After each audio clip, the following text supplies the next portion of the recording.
going to go over the conflict in Iran. Once again, we're going to talk about immigration, the CDC, a series of active shooting events, and Peter Thiel's Dialog Society. What topics are in the news? Breaking news. Suspect is still on the run. Victim remains. We will explain how it affects you and your expert sources in The story is still developing. Reports still remain unconfirmed. They're calling it key now.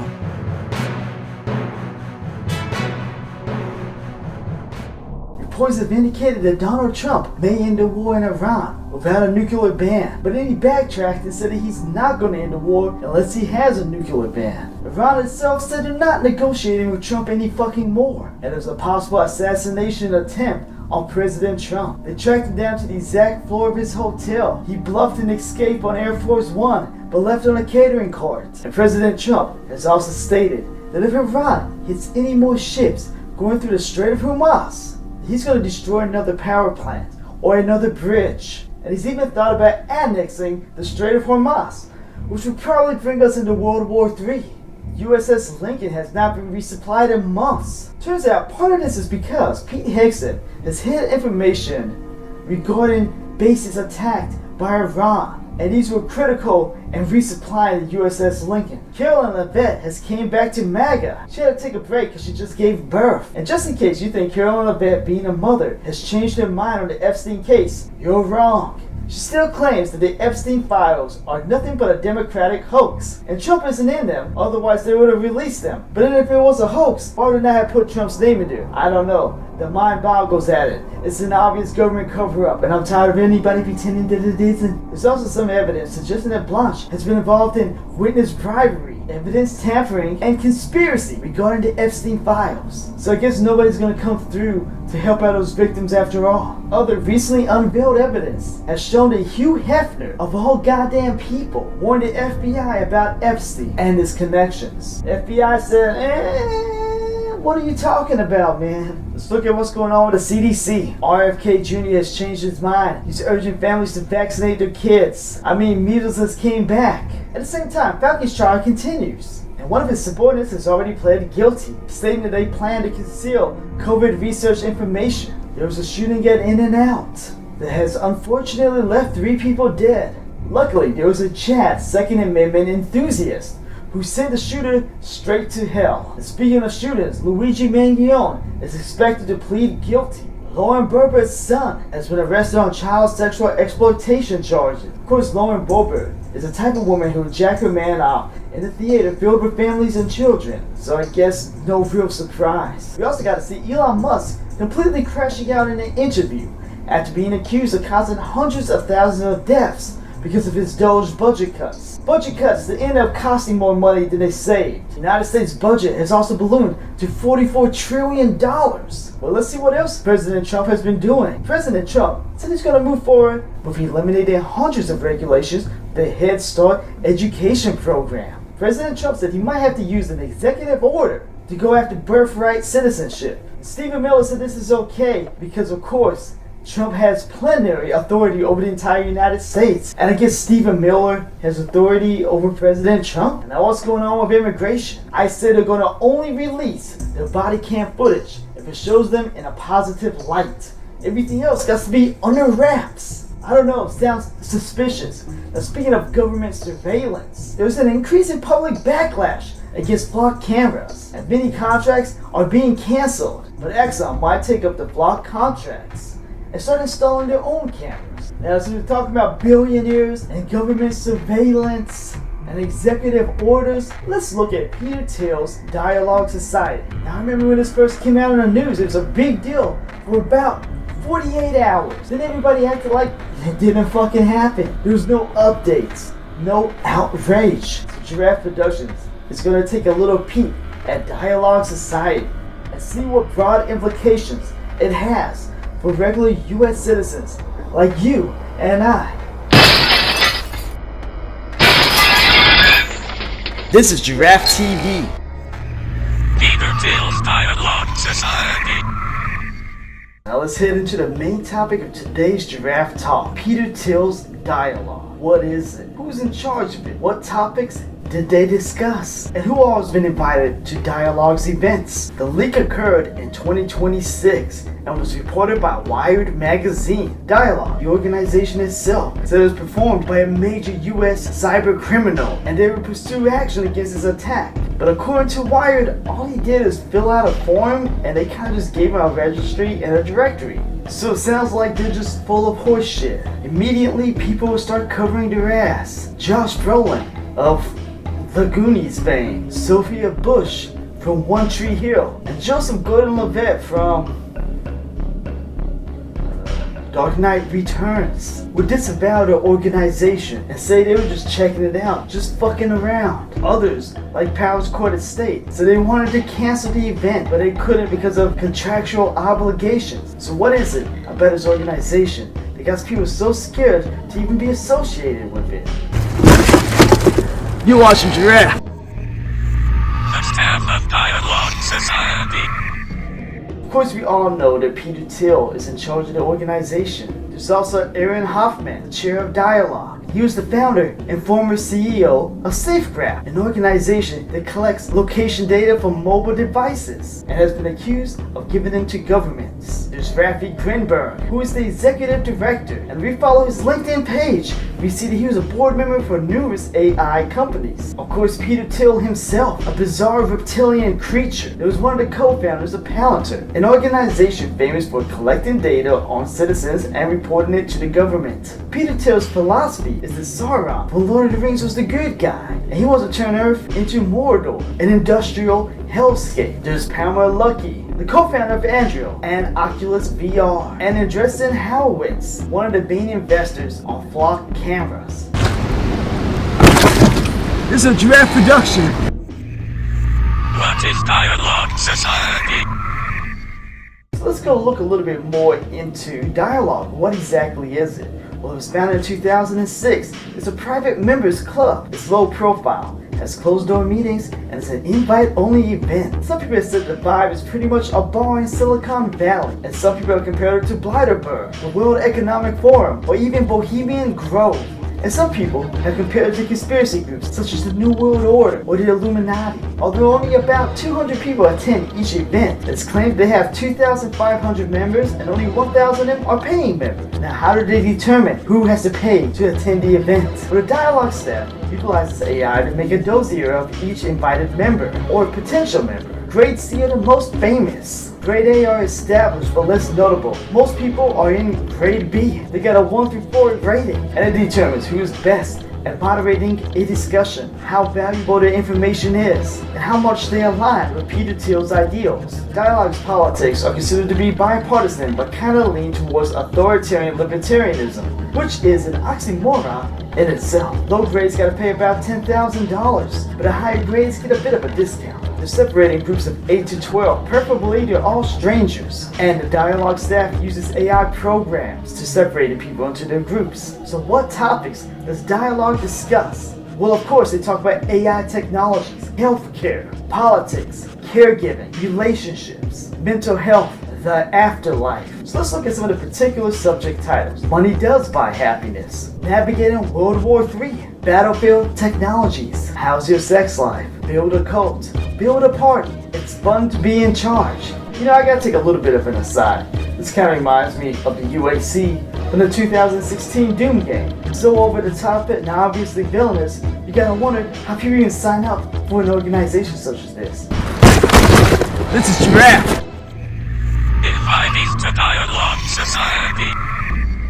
So who all was invited to this Dialog event? Well, of course, we got the usual suspects, such as Jared Kushner, Donald Trump's son-in-law. We got John Lonsdale, another one of the co-founders of Palantir. We have Scott Bessent, the Secretary of the U.S. Department of Treasury. Of course, we got Elon Musk and Dan Schulman, former president and CEO of PayPal. You're watching a Giraffe production. Entertainment industry. Now, I've already mentioned some of the people in the entertainment industry, such as Sophia Bush, Josh Brolin, and Joseph Gordon-Levitt. There's also Teresa Hissel, a writer for Family Guy and American Dad. Eva Price, the CEO of Maximum Entertainment Productions. Zach Shields, a prolific executive producer and writer. Isaac Lee and Scooter Braun of Hype America. Benj Pasek, a famous songwriter and producer, known for The Greatest Showman. Drew Scott of the Property Brothers. And I'm going to circle back to Joseph Gordon-Levitt. The interesting thing is that he's a famed anti-AI advocate. And this kind of makes me wonder, is he to control the opposition? And it makes me wonder about some of his other stances. Like he supports Section 230, which will hold companies liable for the speech of their users, thusly forcing companies to self-censor their applications, their websites, their products, which in effect would kind of destroy free speech on the fucking internet. You're watching Giraffe TV. Financial investors. There's also a slew of financiers and investors. The Shama Palihapitia, Barry Silber, who made a fortune with cryptocurrency, Mike Novogratz, Peter Brown, Mickey Malka, the Sounder Brown Ducats, Barry Sternlicht, Randy Krausner, Henry Kravis, John Arnold, Brava Kapadia, Pete Berger, Karen Carnier-Tamber, Bob Jane, and Nicholas Berghorn. Alright, so that explains where they kind of get their money moving. Of course, they're going to get some rich investors involved. But what does that really mean? Not too much, right? You're watching Giraffe TV. Journalists. Let's see who they invited in the world of journalism. They got Daniel Pink, the former speechwriter for Al Gore, Ezra Klein of the New York Times, Gretchen Rubin, Kim Scott, Pulitzer Prize winner Bret Stephens, John Townsend, Tim Urban, the podcaster Sam Harris, Tim Ferriss, Charles Duhigg, Bob Cialdini, the Atlantic CEO, Nick Thompson, Swad McKinnon, the Washington Post, and Molly Levinson. You're watching Giraffe Talk. Academia. They also invited quite a few people from the world of academia, such as Susan Anthony from the Department of Justice, Roger Myerson, Peter Attia, Nobel Prize winner Elizabeth Blackburn, Tyler Cowen, Atul Gawande, who is a former assistant administrator to the USAID, Adam Grant, Jonathan Haidt, John Levin from Stanford University, Steven Pinker, Anne Marie Slaughter, cool name, and the former president of Harvard University, Lawrence Summers. This is Giraffe Productions. Business leaders. Now let's look at some of the businessmen in different industries and see what they can kind of say about Dialog and what their goals may be. We got the CEO of Chipotle, Steve Ells. I couldn't believe he was one of the bad guys. Dement Matsulu, the founder and CEO of Trendale Group, which is an e-commerce organization. Vas Narasimhan, who is the CEO of Novartis. Skif Nawaf Saad Nasir Al-Shabaab, the CEO of Kuwait's Petroleum Corporation. Scott Stevenson, the president and CEO of Verisk Analytics, and the CEO and chairman of Take-Two, Strasser Zelnick. So they got their hands in oil, they got their hands in video games, they got their hands in the food industry. Now this doesn't mean they'll be beholden to Peter Thiel, but it's things he's kind of peeping at, and information he's definitely trying to gather. This is Giraffe TV. Law and justice. You got some people from the world of law and justice, such as attorney Preet Bharara, the Walmart chief legal officer Rachel Brand, Tom Goldstein, former special counsel Rob Heer, Neil Katyal, former deputy attorney general Lisa Monaco. This is Giraffe TV. Military members. He also has people who have served in the military, such as former Army General Stanley McChrystal and General Alexis Grinkovich, who is the USEC commander. Okay, so a couple military people out of 200 going to a Dialog event isn't really that crazy, right? You're watching Giraffe. Advocates. Let's look at some of the people involved in nonprofit advocacy groups. We have Richard Haas, who's a former president of the Council on Foreign Relations. We have Pastor Rick Warren from the non-denominational Saddleback Church. We have the president for Americans for Tax Reform, Grover Nyquist. We have a co-chairman for the Federalist Society, Leonard Leo. The Charles Koch Foundation Executive Director Ryan Stowers. There's Gary Kasparov, a former world champion in chess, who's an advocate for democracy around the world, and especially in Russia. Now, has he controlled opposition for democracy in Russia? I don't fucking know. There's Jonathan Greenblatt, the CEO of the Anti-Defamation League. This is a Giraffe production. Government officials. You know that Dialog has members in law, in the military, in the education system, in journalism, in the world of entertainment. But what about government officials? Shmuel Abzam, the Israeli Minister of Finance. You got Rima Al-Saad, the Ambassador of Saudi Arabia to the United States. Democrat Senator Gary Booker, just in case you think that it might only be conservatives that are involved. The Libertarian President of the Cato think tank, Peter Gortzler.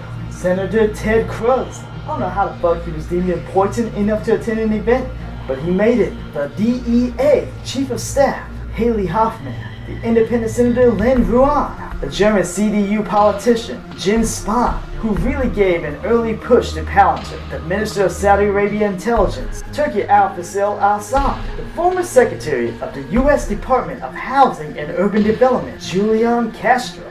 Former Indiana Governor Mitch Daniels, Senator Dan Driscoll, Peggy Hamburg, a former commissioner of the USDA, the former Prime Minister of Pakistan, Saeed Khwaka Abbasi, and the Ambassador Ali Sadiq. Not that Ali Sadiq, this is a different guy. And the former Japanese Minister of Defense, Taro Kano, Maryland's Governor Wes Moore, Commercial Secretary Treasury Jim O'Neill, Colorado's Governor Jared Polis, former Secretary of Treasury Robert Rubin, White House Staff Secretary Will Scarf, Director of National Intelligence Tulsi Gabbard, and the former Prime Minister of Estonia Kaja Kallas. Alright, so quite the cast of characters from a variety of fucking locations.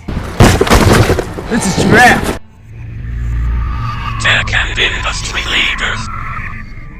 But now let's look at the people involved in the fields of technologies, in particular AI. There's Imad Akur, the Mercury Technologies founder and CEO of Scott Sky, a partner of A24 Films, and the founder of Adobe and Behance. There's Sarah Bond, the president of Xbox. There's Greg Brockman, the president and co-founder of OpenAI. Manuel Bronstein, the Roblox chief product officer. Now, Roblox has come under fire recently by housing a bunch of pedophiles and trying to stop predator poachers from snagging their asses. They care more about the publicity rather than the safety of children. Mike Cannon Brooks, the Atlassian co-founder and CEO. Cesar Carvalho, co-founder and CEO of WellHub. Wentz Caesars, the founder and former CEO of Zappo Bank. He also founded Monaco Games and Lemon Wallet. Carolyn Cochran, co-founder of the nuclear power company Oklo Incorporated. Scott Cook, the co-founder and chairman of Intuit. Adam D'Angelo, Quadro co-founder and CEO. He's also a former Facebook CTO. Marcus Galperinen, who's an e-commerce businessman and a co-founder and CEO of Mercado Libre.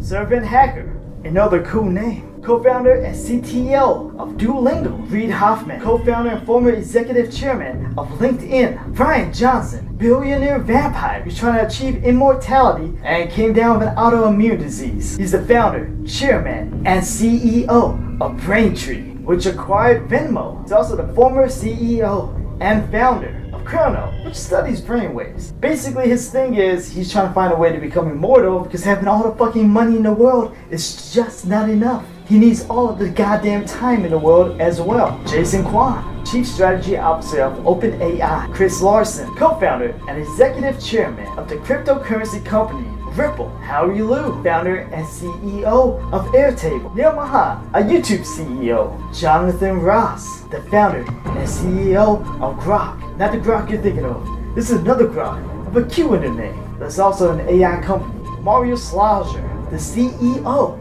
and founder of the Oscar Health Insurance Company.